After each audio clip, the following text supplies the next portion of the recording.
Modern political satire exposes a culture of elitism in American society. Satirists like Stephen Colbert and Jon Stewart have impressive credentials, top-class educations, and a well-earned respect. But do these things really give them the power to undermine every other member of society? As today's social and political structure would have it, yeah, they do have that kind of power. Now, I know what you just heard because I just said it, but I promise I will explain. Now, political satire started out as a serious medium of expressing social and political outrage. If we look to Jonathan Swift's A Modest Proposal, where he writes, "Guys, I know how we can fix this Irish famine. We'll just eat all the babies. They'll never know, and we won't be hungry anymore." Or we could look to Ben Franklin, who said this about daylight savings. He said, "You know what, guys, the other day, something woke me up at like 6 a.m., and there was light in my room, like from the sun. Did y'all know that it rose that early? We could use that, you know? We could wake up an hour early, use that light, and then save an hour's worth of oil in our oil lamps at night."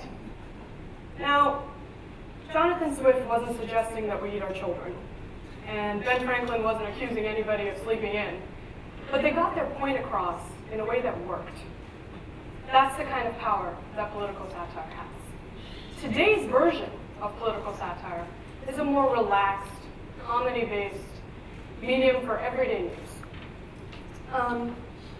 When you think about how it affects the way we think, the way we perceive things, they have a way of affecting us. This idea that BBC calls being able to get away with more in comedy springs from this implication that in a satirical production like Monty Python, where the entire premise is based on this idea that stupid is funny, provides a platform for satirists to address risky topics. So let's think about any comedy show that we've ever seen, right? There's always that one character who is profoundly less informed than all the other characters on that show. That could be Patrick from SpongeBob SquarePants, or Homer Simpson from The Simpsons, or even Penny from The Big Bang Theory.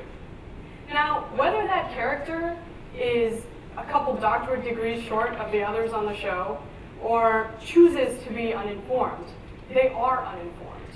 And that's what makes their character iconic, their comedic stupidity. This principle is applied in political satire shows as well. More often than not, Trevor Noah will start off a segment with a clip of a newscaster saying something that everyone in his audience immediately finds hilarious. This is because the newscaster has just said something so rudimentary that it's perceived as being stupid, or they just contradicted a solid statement or observation that Noah has just made. And in that moment, when we're all making fun of this bumbling, seemingly oblivious newscaster, it is so easy for the viewers to forget that Noah himself is a newscaster, albeit on a comedy show. Viewers enjoy jokes in political satire shows because they expose this person who shows no respect or fear for authority figures. In fact, they criticize these authority figures and attack them using humor. Now, anyone who has ever seen Jon Stewart's version of The Daily Show knows that one of his favorite activities was making fun of Fox News. Now, in one of the shows, a couple weeks before he ended, he said, "Now, I know how often we make fun of Fox News for, lying and sucking, but there are certain subjects that they care very deeply about, like Benghazi or women's legs, or that one time one of their female anchors didn't wear a dress, now known as Pants Ghazi." Now, humor plays a very critical role in political satire because it allows the satirist to address topics that otherwise they'd have to completely ignore. If a satirist cannot string along a subject as a joke or make fun of it, they just cannot address it at all, right? But there's a serious part to this inability that's not being addressed. What happens when a satirist, a comedian by all means, spends 5 minutes on their show to show their appellation for a particular act or political action? People pay attention. They draw to this in a way that newscasters, regular everyday newscasters, simply cannot. Viewers and non-viewers alike take notice. This is because through their comedy, satirists have already become household names. People trust them. The first time this phenomenon occurred, it was the first episode of The Daily Show back after the 9/11 terrorist attacks. Jon Stewart famously said this about returning to the show: "I do not see it as a burden at all. I see it as a privilege. Everyone here does. We've had an unendurable pain. And I just want to tell you why I grieve, but why I don't despair."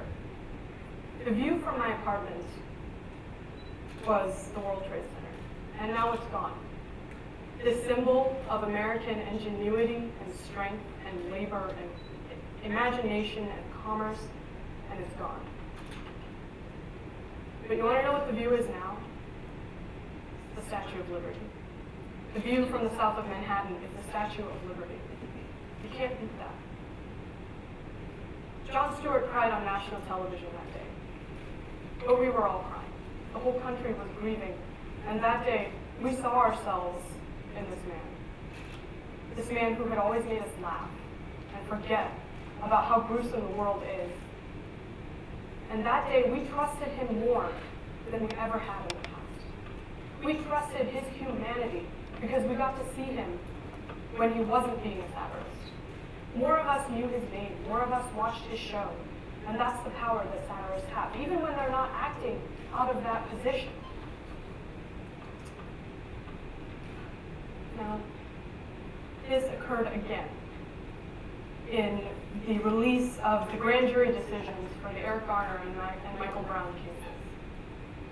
Jon Stewart's short monologue about the heartbreak and the injustice of these grand jury decisions rapidly circulated the internet, racked up over 1 million views on YouTube in just a couple days. Political satire has this power to bring you to watch them even when they're not making jokes. It's the reason that we remember Jon Stewart as this symbol rather than a comedian. When satirists simply make fun of others, they reinforce this throne of elitism.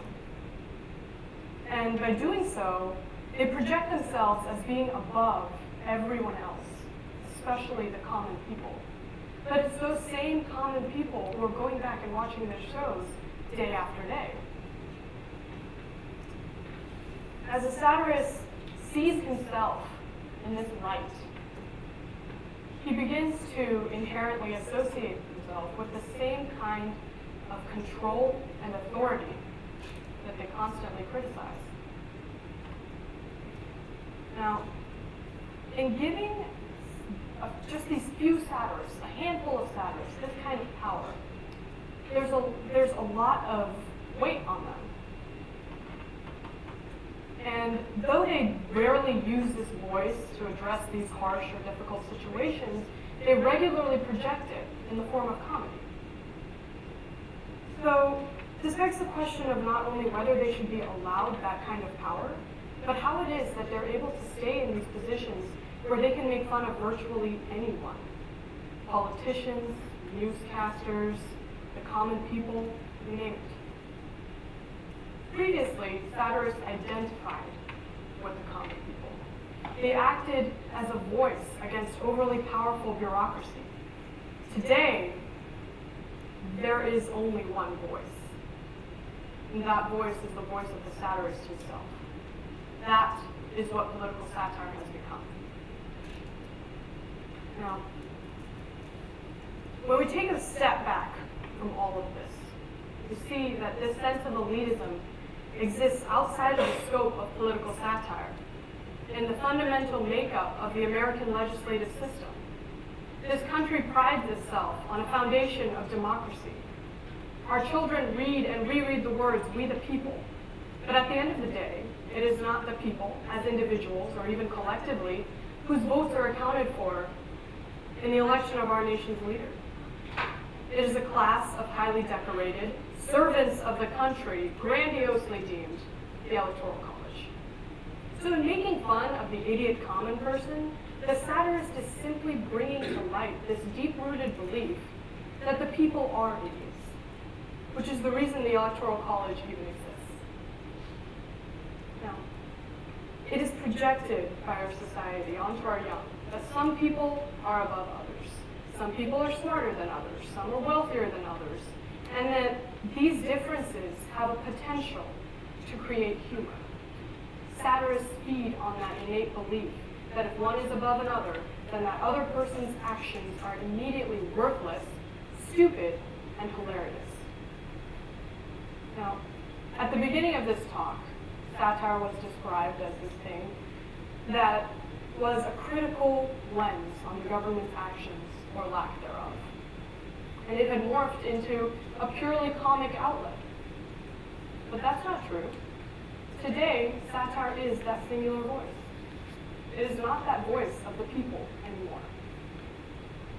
And in being what it is today, it continually demeans the common person and shows that the common people are inferior to anybody who's in a position of power or to the greater picture as a whole.